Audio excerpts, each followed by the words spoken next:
Trump just pulled a move no one fully saw coming. We have good news. We've reached a deal. It's a good deal for everybody, I believe. After months of threatening the EU with tariffs as high as 25%, he's now setting the rate at 15%. And the announcement didn't come from Washington or Brussels. It came right after a meeting in Scotland. That twist alone shows this isn't just another trade headline. I think you were saying this is probably the biggest deal ever reached in any capacity, trade or beyond trade. It is. It's a story about leverage, politics, and how Trump uses unpredictability as a weapon. For weeks, businesses across Europe and the US braced for a 25% tariff war. Wine, cheese, cars, steel, you name it. The EU was preparing countermeasures. Markets wobbled. Farmers and manufacturers in America waited for impact. Then suddenly, Trump dials it back. 15%. Painful, but not devastating. Serious, but survivable. So why the shift? Why raise the hammer so high, only to strike softer? That's the puzzle. And the answer reveals plenty about Trump's negotiating style, about US-EU relations, and about his political calculations heading into the next election. Trump's trade threats are nothing new. He's known for throwing out the biggest, scariest number first, then pulling back once he has everyone's attention. It's a classic art of the deal tactic. European Union, they're agreeing to open up their countries to trade at zero tariff. All of the countries will be opened up to trade with the United States at zero tariff.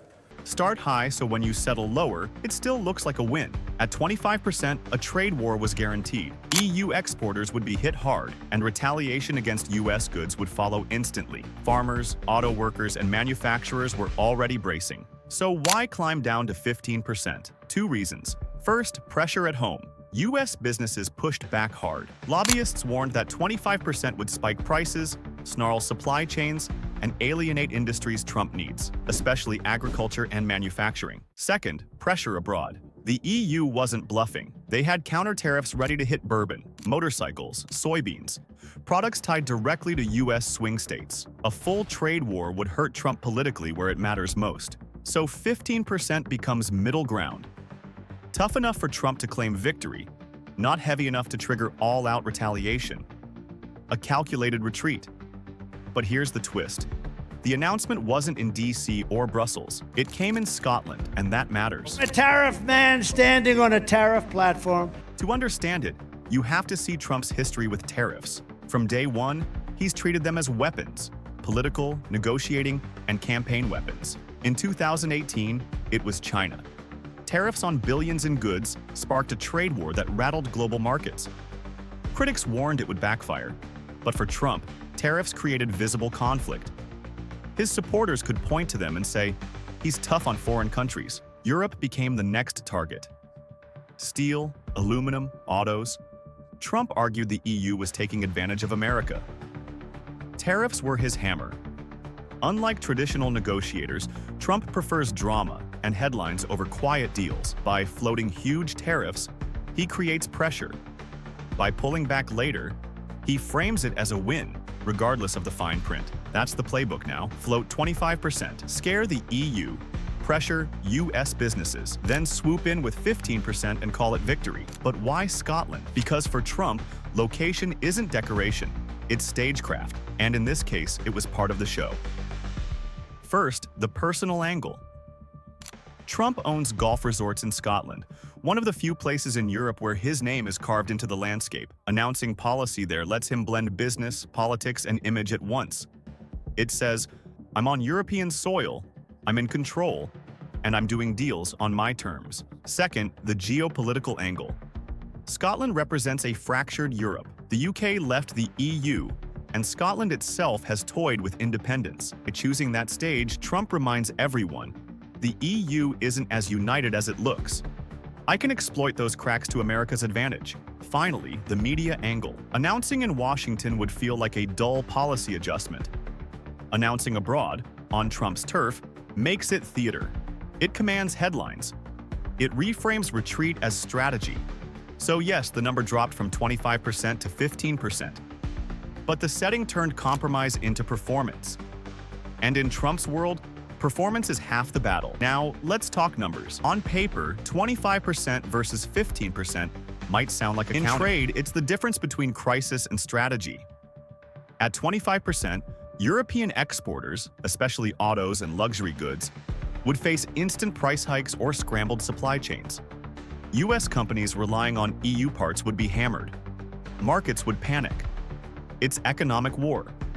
At 15%, the pain is sharp but survivable. EU companies lose competitiveness. American importers adjust, but the system holds. It's punishment without annihilation. The message, I'm hitting you, but I'm leaving the door open. That creates space for negotiation, for leverage later. Domestically, it's even more useful. To his base, Trump looks tough. He followed through. To business leaders, he looks restrained. He didn't go nuclear. That 10% difference is what makes the move politically smart. It keeps pressure on the EU while avoiding blowback that could hit US industries and his re-election odds. Tariffs don't just move money, they tell stories. They define winners and losers. Winners first. US producers in steel and aluminum benefit as EU imports get pricier. Some farmers may gain if Europe shifts buying patterns. But the biggest winner is Trump himself. He can claim, I stood up to Europe. I fought for American workers. The narrative matters more than the balance sheet. Losers next. US importers, especially automakers, eat higher costs. Those costs hit consumers through pricier cars, machinery, wine, and cheese. Tariffs are taxes disguised as trade policy, and shoppers end up paying them. For European exporters, it's just as grim. Either cut profits or pass costs on, losing market share either way. So Trump frames this as victory, but it's victory with a price tag, paid across industries and households on both sides of the Atlantic. And that's the constant with Trump's tariff playbook. The economics matter, but the politics matter more. Domestically, Trump's 15% tariff plays like a staged performance. To his base, it proves he's delivering on America first. He threatened Europe. Europe blinked, and American workers supposedly come out stronger. That's the story he's selling. And it resonates in Rust Belt states where manufacturing jobs are sacred. But this move isn't just for the base. By stopping at 15%, Trump signals moderation. He can claim toughness without recklessness, arguing he avoided an all-out trade war that would have crushed farmers and small businesses. That balance is crucial for independents and business-minded Republicans. And don't forget the election cycle. Trade fights keep Trump in the headlines. Each tariff, negotiation, and dramatic announcement feeds his image as dealmaker and fighter. Critics see it differently. To them, 15% is proof Trump bluffs big and settles small, leaving Americans with higher prices and strained alliances for a symbolic win. But in politics, perception outweighs reality. Right now, Trump looks like he pressured the EU and walked away stronger. So how does Europe respond? At 25%, retaliation would have been automatic. The EU had counter tariffs locked and loaded. Bourbon, motorcycles, soybeans, classic exports from US swing states. But at 15%, the calculus shifts. On one hand, Europe breathes easier. Painful, yes, but not catastrophic. That leaves room to negotiate and maybe strike a face-saving compromise. On the other hand, Brussels can't simply let it slide. To maintain credibility, they need some pushback. Expect harsh rhetoric and targeted countermeasures, but not full-scale retaliation. Symbolic hits on select industries are more likely. Trump knows this. By landing at 15%, he dodges Europe's nuclear option while still keeping pressure on. The result? An EU left off balance, unsure whether to escalate or bargain. The fight isn't over, it's just paused. For most Americans, though, tariffs feel abstract. Scotland meetings, EU trade disputes, distant noise. But the effects land close to home. Start at the checkout line.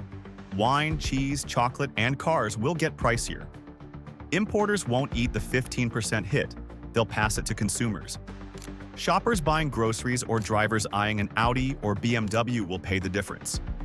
Then the ripple effect kicks in. US companies using European machinery or parts face higher costs, which means American-made products climb in price too. Small businesses suffer alongside big corporations, and farmers could get caught in the crossfire. If Europe retaliates, soybeans, corn, and beef may be first on the list, adding pressure to an industry already squeezed by past trade fights. So while Trump frames this as a win for American workers, the reality is layered. Some industries gain protection, but millions of consumers and businesses shoulder the hidden tax. That's the truth about tariffs. Foreign countries don't pay them. Ordinary Americans do.